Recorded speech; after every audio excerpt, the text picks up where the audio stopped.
Imagina uma história que combina a emoção de Vingadores Ultimato, a complexidade de Game of Thrones e o coração de Titanic. Tudo isso em um único universo. Agora coloca piratas, poderes absurdos, drama e mais de 1000 episódios de pura jornada. Sim, isso é One Piece. E se você ainda não assistiu, você pode estar perdendo a maior saga da cultura pop moderna.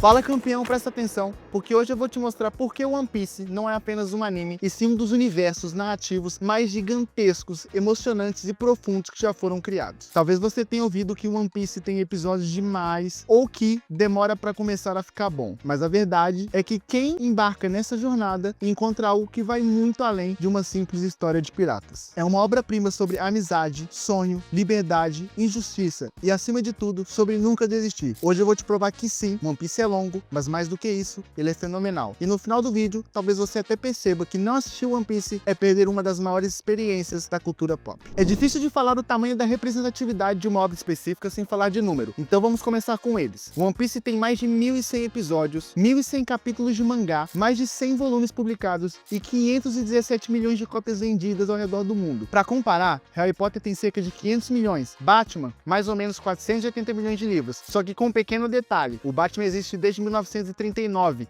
ou seja, são mais de 85 anos de publicações contínuas, com centenas, se não milhares de edições diferentes, séries paralelas, minisséries, HQs e muito mais. E One Piece, mais que tudo, foi e é escrito por uma única pessoa, Eiichiro Oda. É como se o Tolkien tivesse escrito sozinho O Senhor dos Anéis, O Hobbit, Silmarillion e ainda tivesse energia para continuar publicando semanalmente por 25 anos. E é exatamente isso que eu falei, galera. O autor e criador de One Piece escreve e desenha a obra há mais de 25 anos sem parar. Bom, ele até entra em ato de vez em quando para cuidar da saúde, mas isso dura muitas vezes nem um mês. O cara simplesmente é uma máquina. Quando a gente fala de imensidão de obra, eu gosto sempre de citar o arco de Alabasta. É uma história política digna de Star Wars, com manipulação de mídia, rebeliões e um vilão que é praticamente um líder de facção armado com carisma. A gente tá falando de Crocodile. O antagonista principal não é apenas fisicamente forte, mas também estrategicamente brilhante. Ele se infiltra no próprio governo do reino e manipula tanto o povo quanto os soldados para acreditar que o Rei Cobra, pai da princesa Vivi, é o responsável de todos os problemas do país. O caos gerado leva o rei na beira da guerra civil, enquanto ele planeja assumir o controle absoluto das terras desérticas de Alabasta. É uma trama densa com reviravoltas, espionagem e críticas à forma como a verdade pode ser distorcida por aqueles que detêm o poder. Algo similar com o que a gente vive no Brasil, nos Estados Unidos, né? Complicado, viu? E aproveitando o assunto, sabe aquela série onde você sente falta dos personagens, mesmo dias depois de terminar? O One Piece faz exatamente isso. O Luffy é um protagonista que foge de todos os clichês. Ele não quer ser herói, não liga pra fama ou dinheiro. Ele quer liberdade. Simples assim. E esse sonho move tudo. Mas o mais incrível é o elenco secundário. Cada tripulante do Chapéu de Palha tem motivações, traumas e sonhos extremamente humanos. Quer exemplo? Nami, a navegadora, foi escravizada por piratas da organização Arlong, que cobravam tributos abusivos e aterrorizavam os moradores da sua vila natal. Ela passou anos desenhando mapas para o inimigo e escondendo sua verdadeira missão: juntar 100 milhões de berris para tentar comprar a liberdade do seu povo. Tudo isso enquanto fingia lealdade ao próprio opressor. Numa jornada marcada por dor, sacrifício e resiliência, o momento em que ela pede ajuda pro Luffy chorando é um dos mais emocionantes de toda a obra.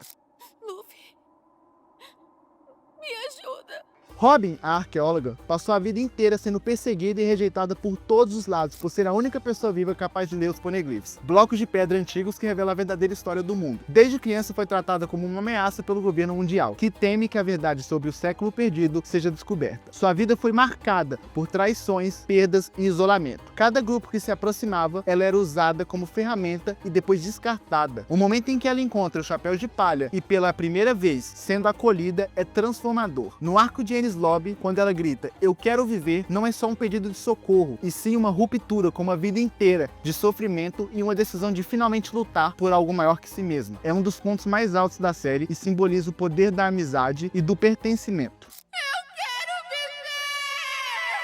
Me levem pro mar junto com você!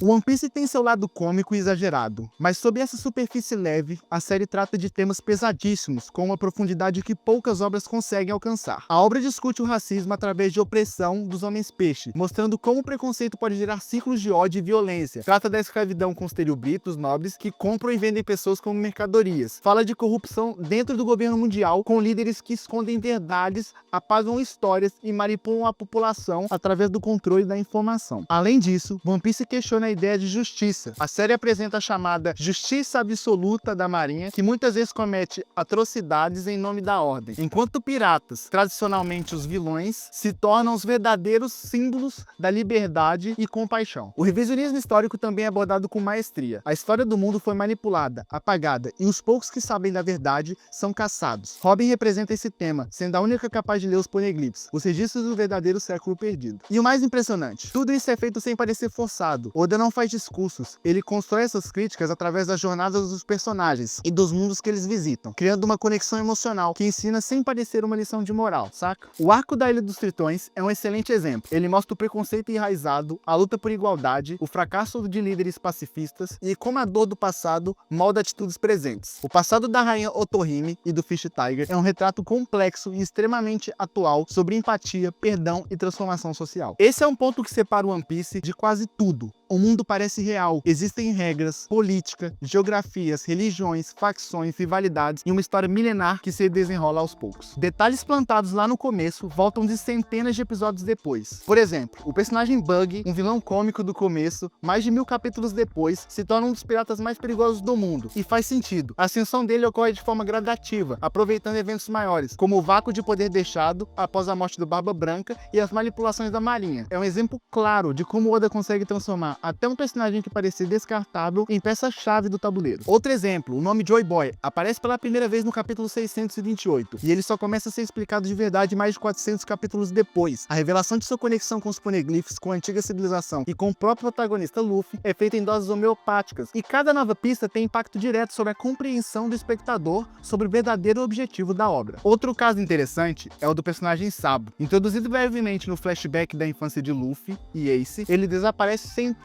de episódios, até reaparecer de forma épica no Coliseu Corrida. Seu retorno não apenas emociona, como também muda drasticamente o rumo da história, assumindo o legado de Ace e herdando a Mera Mera no Mi, a Fruta do Fogo. Há ainda exemplos como Mistérios Revolucionários e do Exército Revolucionário de Dragon, pai do Luffy, que é mencionado ainda nos primeiros episódios, mas só começa a ser explorado mais profundamente centenas de capítulos depois, criando um senso de grandiosidade e mistério que sustenta o interesse do espectador a longo prazo. E o melhor, ainda existem grandes perguntas que seguem sem resposta até hoje. Tipo, qual é o verdadeiro papel de Imu no governo mundial? Qual a origem exata do século perdido? E o que realmente aconteceu com o Reino Antigo? O que One Piece realmente é? Quem é a mãe de Luffy? E por que sua identidade continua sendo um dos maiores segredos da obra? Tem mais, né? Qual que é o verdadeiro significado dos D, que tem o Barba Negra, o Luffy? Enfim, a gente não sabe também isso. E esses são alguns dos mistérios que continuam alimentando teorias, debates e expectativas. Mas isso, claro, é assunto para outro vídeo. Se vocês quiserem, é só pedir. Quando você se dedica a uma história tão longa, espera uma recompensa, e One Piece te entrega exatamente isso. Cada flashback, cada batalha, cada perda tem um peso. Quando Luffy toca o sino de Shandora, é uma homenagem a um personagem que morreu há centenas de anos. O discurso do Sabo, a entrada de Shanks em Marineford, a carta de Avivi, tem muitos outros. São momentos que ficam com você, não são cenas jogadas fora, são o resultado de anos de construção narrativa. Assistir One Piece é uma decisão, mas não assistir também é. E a verdade é, se você se der essa chance, pode descobrir uma das histórias mais emocionantes, profundas e inesquecíveis que já foram contadas. São mais de 1000 episódios? Sim,